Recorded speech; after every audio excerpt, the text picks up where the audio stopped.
We'll cover more than this, by the way. We also will get to the text that's commonly called the Garden of Gethsemane. So we'll be taking a little more, but this initially is the text we're looking at. It's been 2.5 months, have you noticed? So I thought it might be useful just to quickly recreate the context. Mark divides neatly right down the middle. Caesarea Philippi is that dividing point. The whole gospel, most commentators, decent commentators, concur, is a celebration, a description of the authority of Christ, but there's a difference between the first half and the last half. In the first half, you might say the authority is what could be called charismatic authority. It's the authority that Jesus has by dint of his person, but there's nobody in the story itself, nobody in the script who actually ties an office to that authority. It's just the authority that he has when he shows up. What he says, what he does, how he acts, his personal presence has this kind of commanding, awe-inspiring effect on those who were there. It's almost as if God were here among us, you know? They just don't know what to do with it, but there's something rather just over the top about this. But now at Caesarea Philippi, the veil is pulled back. We find out the authority that we're dealing with does have an office. And really the last half, you might say, is the bureaucratic authority of Christ. The charismatic authority, the bureaucratic authority. He has a bureau. He has an office. He has a position. And that position is Messiah. Peter says you're the Messiah, the Christos, the christened one, the anointed one, the Messiah, prophet, priest, and both of those joined together in the consummate expression of messiahship that he's the king. Now, if Jesus is a king, it immediately suggests there must be a kingdom. And so the character is, what kind of kingdom is it over which this Messiah rules? And the rest of Mark, this last half of Mark, is really painting a picture of the king and the kingdom. And especially the kingdom is described for us. The character of the kingdom. We thought kingdoms were places with pomp and circumstance, white horses pulling golden carriages, and people in nice clothes impressing each other with how much prestige they had. And Jesus says, no, not exactly. The one who wants to be great in this kingdom must become servant of all. You must become more preoccupied with the least of these. Your position in the kingdom is not conditioned by the external trappings of greatness, but by the true, deep determination to serve Christ, even if it's in humility, even if it's unseen, even if it's in the back room where nobody knows about it. Nevertheless, that's the true nature of this kingdom. The crisis of the kingdom unfolds when Jesus shows up in Jerusalem. Here's the king confronting the old order.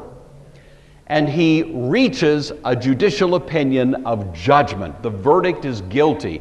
The kingdom thus is taken from you and given to those worthy of it. Your house is left to you desolate. Not one stone will be left on another. Those are judgment words pronounced by this king against the old order. At the same time, there's the opportunity to come with Jesus into the new. The choice is there for anybody. But the old order is going down. Some will come with Jesus, some won't. Some will believe, some will persecute and try to destroy Christ and his followers. And then finally we have what I'm calling the creation of the kingdom. The kingdom is a constitutional kingdom. Some kingdoms are created in totalitarian ways. A person with a big stick just beats you into submission. Not Jesus. This kingdom in the Old Testament, as well as in the New, is based on a constitution called the New Covenant. And so what is happening now in this creation of the kingdom is the New Covenant is being inaugurated. And thus all of the stories here have something to do with this covenant. We see, first of all, the covenant anticipated. Jesus is anointed by this unnamed woman. Otherwise, we know her to be Mary. For his burial. You see, his death and burial are the very heart of what creates this new covenant. Then we have the covenant solemnized, a ceremony, the Passover that we just looked at last week, in which Jesus says, "This is my body broken for you, take it and eat it. This is the blood of the covenant in this cup." And so we have a kind of solemnizing of the new covenant. Then we have the section we're just now beginning, the arrest and trial of Jesus. I'm calling this the covenant acknowledged, because the irony is that throughout this section, we'll really get into this more next week, we find that the prosecutors of Jesus, the judges of Jesus, the jury, the executioner, all of them will at some point or other say, "You are the Christ." They will acknowledge out of their own mouths, and Jesus will simply affirm what they said. It's a very odd and ironic thing that it's the enemies of Jesus that actually acknowledge his true identity in his trial. Then we have the covenant ratified. In the old world, covenants were not written and signed, they were cut. So you'll hear of a covenant cutting ceremony. The cutting of Jesus, when he's put on the cross, when his body is broken, that's a covenant cutting moment that ratifies this new covenant. And then finally we have the covenant vindicated in the resurrection. An angel says to the women, "He's not here, he's risen."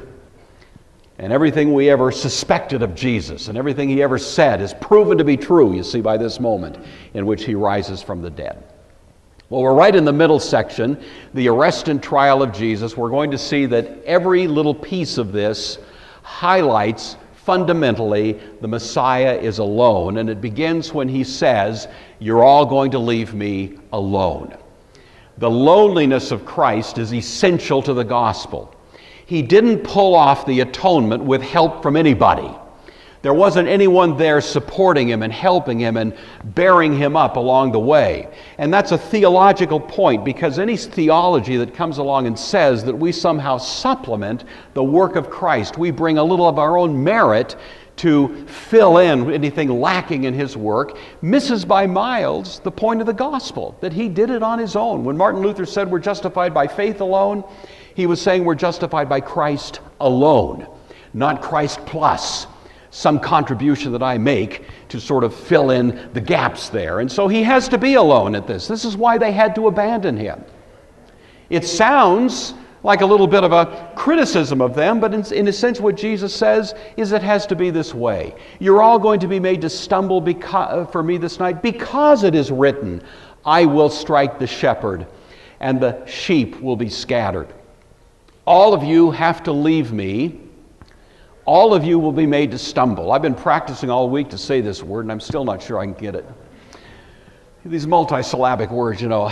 Skandalisthesisa. Skandalisthesisa. Who would make up a word like that? I don't know, but there it was right in the text. So that's my one top shot at it. You recognize the root of the word is the word scandal. You will all be scandalized because of me this night. The commentator Moffat says, to be disconcerted, implying being split apart by a sudden and unexpected attack. Faith can be caught by surprise. You know, you're going along fine, everything seems that your faith is intact, and all of a sudden, out of the blue, something unexpected, and you're just caught unawares, and you behave in a sub-Christian fashion because your faith was caught off guard. You ever had that happen to you, or is it just me? I don't know, but this is what happened to these guys. They felt stalwart, they felt brave, they felt like they had everything that they needed, and yet at the same time, they were going to be caught off guard. The King James translated this, "You'll be offended." One old commentator said there's much in following Jesus that gives offense. To walk in step with Jesus is always to walk out of step with the crowd. And if you don't believe it, just go into the public square and say something on behalf of Jesus and see how quickly you're demonized, you know, in the press and in the public eye. These words might have sounded like a kind of cynical sneer on the part of Christ. You can't imagine Julius Caesar ever saying such a thing to his troops as they marched into Gaul. But actually, when Jesus says this, it's not cynicism, it's a loving warning intended on the one hand to deflate their swollen pride, and at the other hand to establish the principle Jesus must walk this path alone. And so the Old Testament says, I, God, will strike the shepherd, and the sheep will be scattered. And they were. But soon enough they regathered. Even on the day of the resurrection, Jesus found them in that same upper room where they had celebrated the Last Supper just 2 days earlier. Jesus shows up in their midst, and he says to them, I will meet you in Galilee later. So after I finish the work that only I can do, we'll find ourselves back in more familiar surroundings, and there Jesus would commission them to just go and change the world. And in fact, that's exactly what they did. Well, Peter, of course, will have none of it. Even if all are made to stumble, I will not be made to stumble. Peter is probably the source of this report. He tends to be self-effacing in Mark's view of the gospel because Peter was probably a primary source to Mark in writing this. And so Peter tends not to be very heroic for the most part in the gospel of Mark. And here we have this kind of bravado that shows up. As Mark says, even if all these other flakes, abandon you, you can count on me. I'm your guy. You don't have to worry about that. It's a precarious position to regard oneself as any sort of exception to the rule, and that, of course, is what Peter claims to be. I don't know about you. I've caught myself occasionally looking at somebody in an unhappy situation of life, and they got there by bad choices they've made, bad decisions along the way. And do you ever play the little tape in your mind that says, I could never do that? Don't you believe it? We're much better off to say with D.L. Moody, there but for the grace of God go I, than to say I could never do that. Because the things that other people do are things we are all perfectly capable of, but for grace. Peter could never imagine that he would do what Jesus is predicting, and yet it was only 2 or 3 hours later when he would call down curses on his head, saying he didn't even know Jesus and didn't know what that little girl was talking about. Can you imagine that? In just a couple of hours. Jesus says to him, assuredly I say to you today, even this very night, before the rooster crows twice, you'll deny me 3 times. Amen, I say to you, is the formula here, the 14th and final time we have that particular phrasing in Mark's gospel. The timing would be about 2 a.m.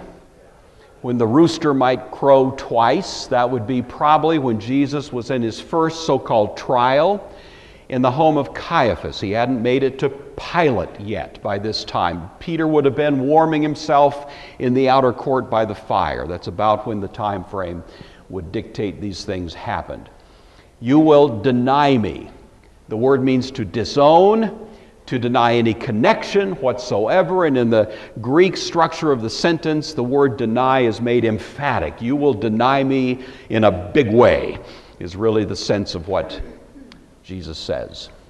But he spoke more vehemently, even if I have to die with you, I will not deny you. And they all said the same thing.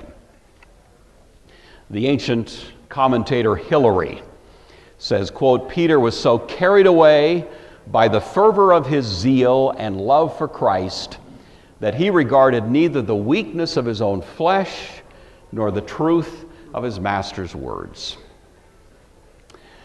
This brings us to a text that I have to say fills me with dread to presume to try to teach it, and I want to just say at the outset, we all stand a stone's throw away and look at one of the most profound mysteries described for us in all of the Gospels. This is something the church would never have made up. The truth of what happens here. When the Christ who has always been sufficient, always had the right thing to say, always been the one you can rely on, now has what appears to be a complete meltdown before our eyes, we realize that what we're seeing here is the very truth of what happened. And the disciples would have no agenda supporting presenting their Christ in this way, except that it actually was the way it was. I don't know that I can presume to explain, and I won't even try, the mystery of the heart of this drama that plays out within the very Trinity itself, Father and Son, in this. How can we wrap our minds around it? I don't know, but we're given a hint of something of it in these words. They went to a place called Gethsemane, and he said to his disciples, "Sit here while I pray." And he took with him Peter and James and John and began to be distressed and agitated. And he said to them, "I am deeply grieved, even to death. Remain here, keep awake." And going a little further, he threw himself on the ground and prayed, if it were possible, the hour might pass from him. He said, "Abba, Father, for you all things are possible. Remove this cup from me. Yet not what I want, but what you want." We have the Messiah alone, and now we have the Messiah agonizing. In this lonely moment of agony, the road is beginning. They came to a place called Gethsemane, and he told his disciples, "Sit here while I pray." Gethsemane is called a garden. It was really more of an orchard of olive trees. The word Gethsemane means an olive press, which was probably part of the operation. Josephus tells us that surrounding Jerusalem there were actually quite a few of these in the suburbs of Jerusalem, but this was probably the one that was best known because it was on the road to the Mount of Olives. Jesus says to his disciples, all of those who were with him, "Stay here. I have to pray." Emphasis, alone. One commentator took the opportunity to point out that we all have lonely moments when the dearest friends, the closest relatives, really can't join in. We have to do it on our own. He said, quote, "In the critical moral choices, in great personal risks, in looming disaster, we go it alone, learning God will be closer than any other could be." I've always loved the quote from Corrie ten Boom. I've mentioned it before. You'll never know that Jesus is all you need until Jesus is all you have, you know. And she learned that in a concentration camp under the Nazis. We think we need a lot of stuff, but when it comes down to the lonely, agonizing moments of life, we may discover all we need is Jesus. But now it's Jesus himself who's learning that he has to go this alone, and the only one who can help him is the one who is, in a sense, going to turn his back on him. Another commentator said, Jesus here is the ideal martyr. He goes to his death with soul prepared, his loins girt for the struggle, the athlete of God, utterly obedient to the Father's will, wholly consecrated for this ordeal. He continues, once more, we can easily imagine what all this means to Mark's readers in the persecuted Roman church, as Mark presumably is writing to folks who are facing horrific prospects of persecution and death at the hands of the madman Nero. They gained some kind of encouragement, I'm sure, from this account of Jesus himself. Well, Jesus from there takes the inner three, Peter and James and John, and began to be troubled and deeply distressed. Peter, James, and John, the inner three, who had been with Jesus on the Mount of Transfiguration, seen his glory. Probably it was calculated to give them courage now that they see the Messiah in his agony. We don't know whether they remembered that. The evidence is not very clear, but at least they had that experience somewhere in their minds as they went through this. Mark tells us Jesus became troubled and deeply distressed. Highly inadequate renderings of these rich Greek terms. The first one, ekthambesthai, used only by Mark in the New Testament, used 3 times by Mark. Once before, once later than this incident. The earlier time was in Mark chapter 9 when Jesus came down from the Mount of Transfiguration and the crowds looked at him and were struck with awe. Maybe it was the residual effects of the Transfiguration. Hard to say, but there was a moment that it just seems they were rendered paralyzed and speechless by the sight of Christ coming from that place. The other time Mark uses is describing the women who went to the tomb on Easter morning and encountered an angel who said, "He is not here, he is risen," and they were struck with awe, speechless, paralyzed. Both of those incidents describe people reacting in some sense to Jesus. The middle one before us now is the one in which Jesus himself is reacting to the prospect of what lies before him. The other word Mark uses is eidaimonein. This has the idea of being in extreme distress, weighty, misery, a horrific and oppressive kind of darkness is implied in both words. What is going on? The whole description leaves us, if we just look at it with fresh eyes, somewhat perplexed.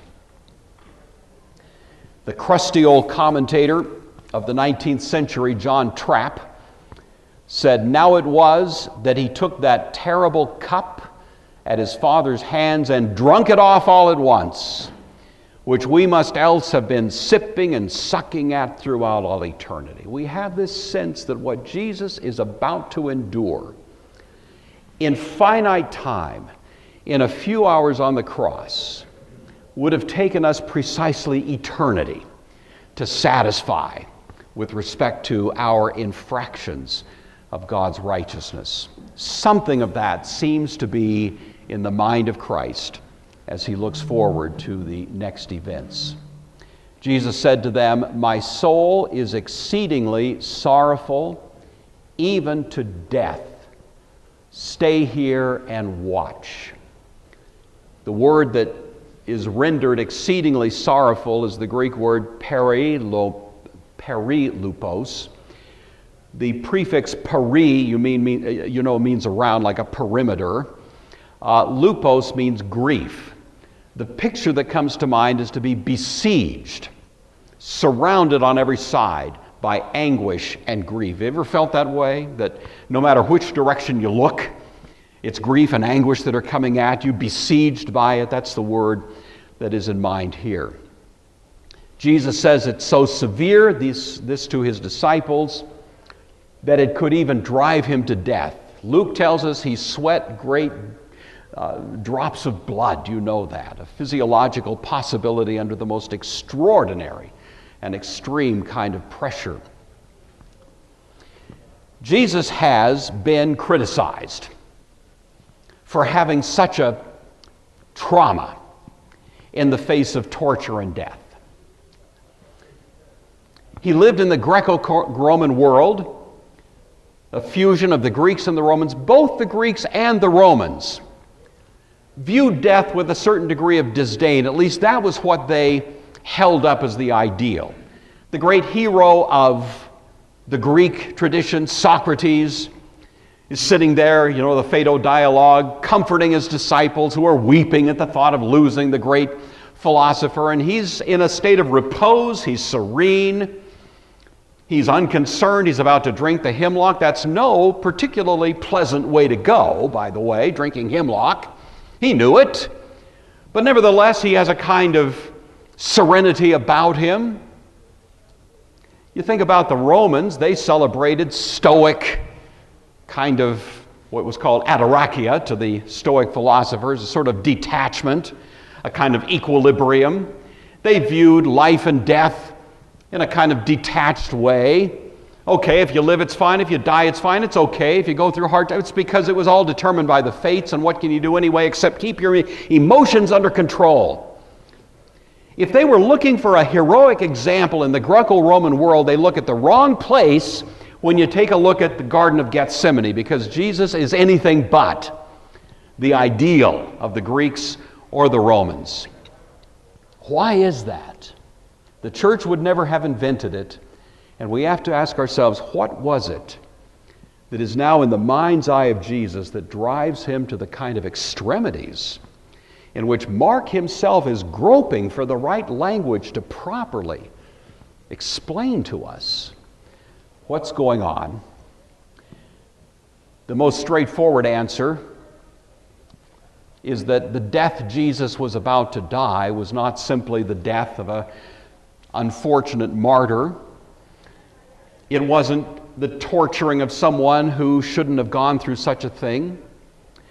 But something vastly greater was happening. I've appreciated Mel Gibson's treatments of the Messiah, the Passion of the Christ, and the only little criticism I'd render is that he focuses so much on the physical torture, which was certainly true, and he depicts it reasonably accurately.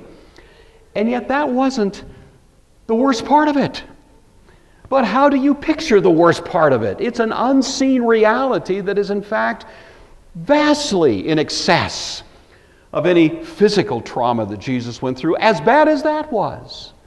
Because what he's going through is what's called an atoning death. Candy and I were in Seattle some time back and went to Bethany Presbyterian Church, PCUSA Church over in Seattle, attended by our kids who live over there, the family.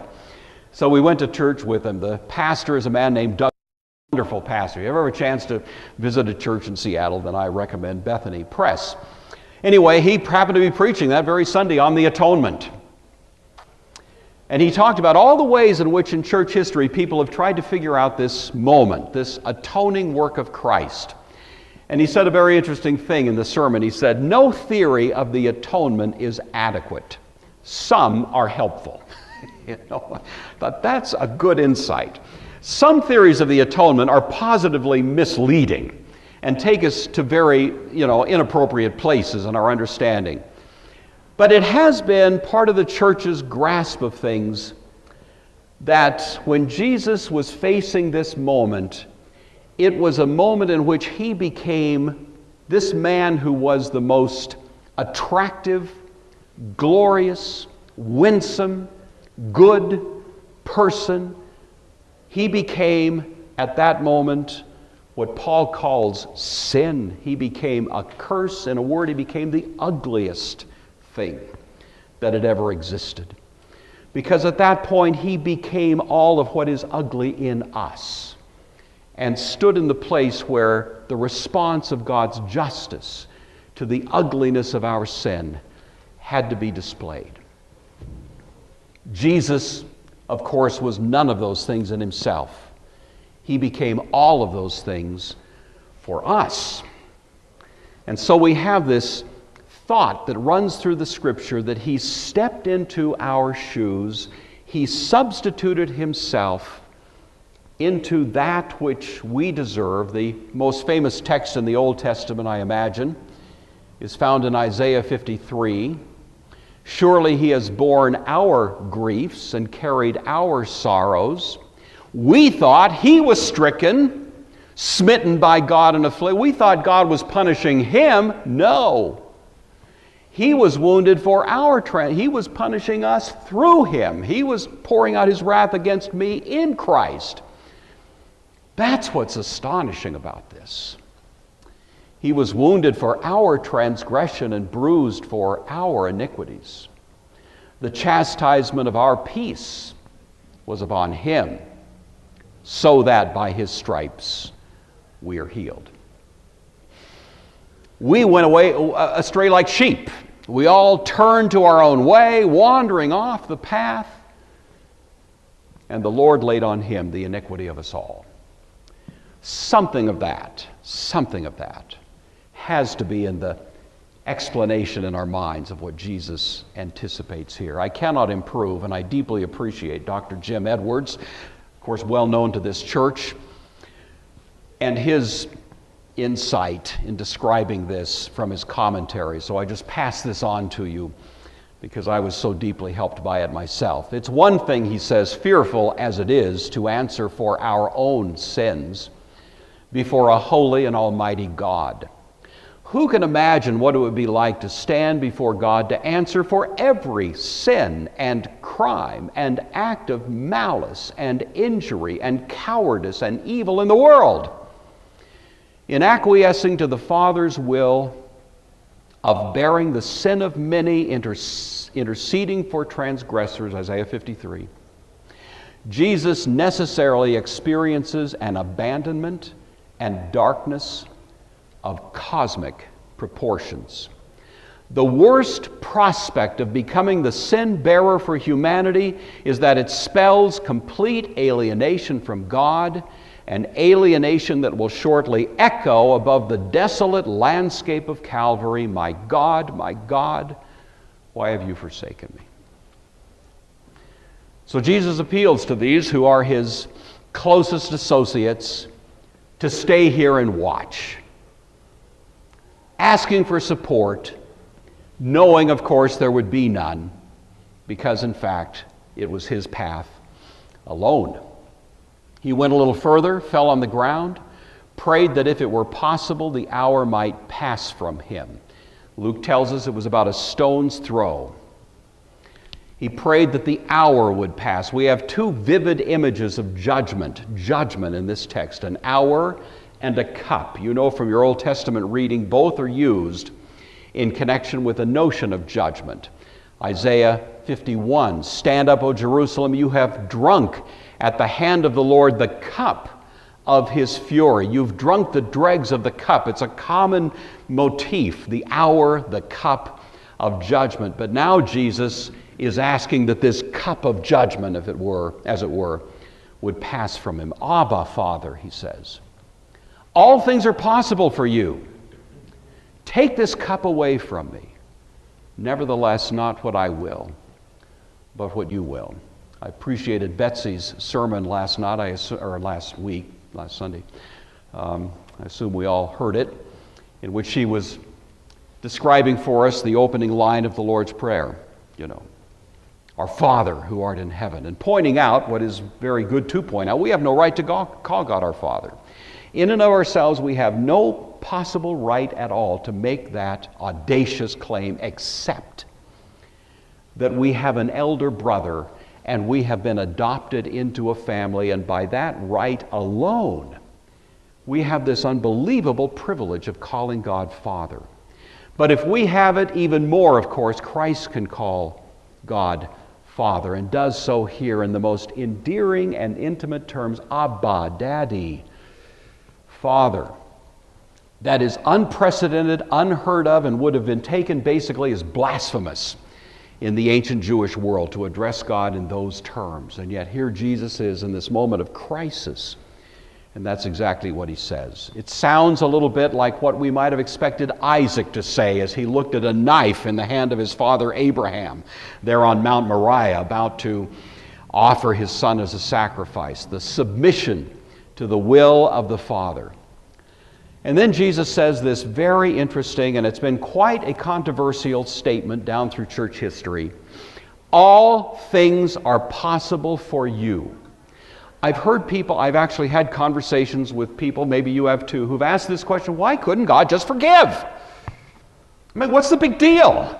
I mean, God can do anything, can he? Why can't he just wave his hand and say, "Oh, fine, I know you guys messed up, but hey, you're forgiven"? Couldn't God do that? God, all things are possible for you. There was a raging debate in the Middle Ages on that very point between two schools of thought. One school of thought were called the realists, and one was called the nominalists. The realists said God is sub lego. God is under law, bound himself by a standard that he could not escape, and thus, in a sense, there's a limit to that statement, "all things are possible for you." The other, the nominalists, said, well, God is ex lex. He's outside of law, fundamentally lawless. Anything God does is right just because God does it. And these two shot back and forth for the better part of a couple of centuries, trying to unravel the statement, "all things are possible for you." When the Reformers confronted the problem, they opted for a third alternative. It's fun to say, sibi ipsi lex. God is a law to himself. God is not under law, otherwise there'd be something greater than God in the world. God is not outside of law, lawless, but God is a law. He is bound by his own holy integrity. He's bound by the quality of his own character. And part of that character, part of the holiness of God, is that he must be just, which means if there's even the slightest infraction of his righteous standard anywhere in the universe, God cannot ultimately just ignore it. His justice requires that it be disposed of in a just way, that justice be protected. If God does not maintain his justice, then in a sense he doesn't maintain his deity. It is at the core of what he is. Well, we have been the perpetrators of colossal infractions of the righteousness of God. And so the question is, how can God both forgive us, say you're forgiven, and at the same time not breach his own integrity in the process of doing so? And Psalm says, God was under no necessity to provide redemption, but if he did, it demanded nothing less than the atonement offered by the God-man. Jesus could have walked away. It was in fact possible for him to say, enough of this, I'm going home. It would have been possible for him to do that, but it then would have been impossible for us to have salvation. We would have been lost eternally and hopelessly had he not gone through this. And so the very act of the Father and the very act of the Son in this moment of horrific judgment was driven more deeply by God's love. How else can we possibly understand it? So Jesus ultimately surrenders into the Father's will, embodying the third petition of the Lord's Prayer. All right, I'm going to quickly wrap up these last two short paragraphs.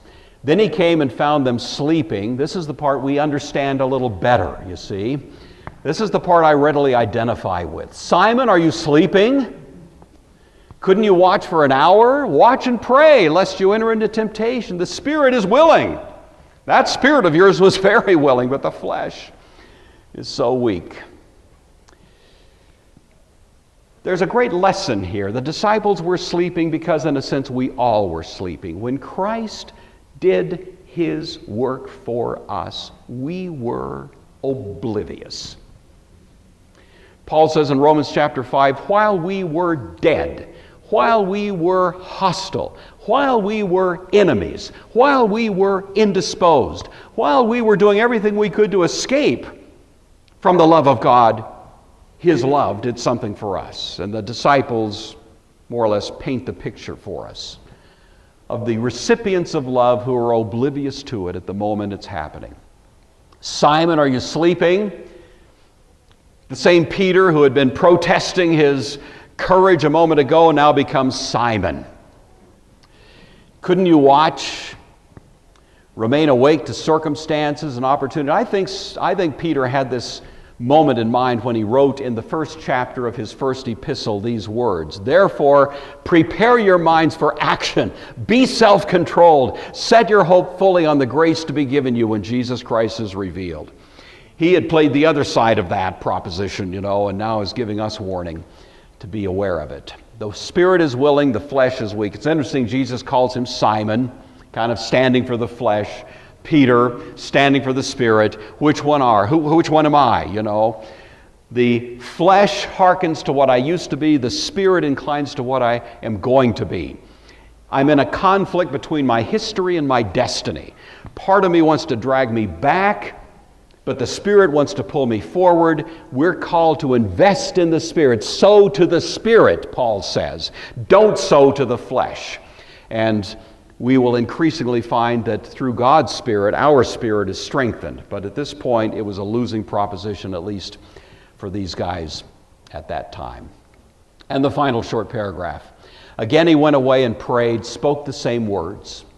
And when he returned, he found them asleep again, for their eyes were heavy and they didn't know what to answer him. Then he came the third time and said to them, are you still sleeping and resting? It's enough. The hour has come. Behold, the Son of Man is being betrayed into the hands of sinners.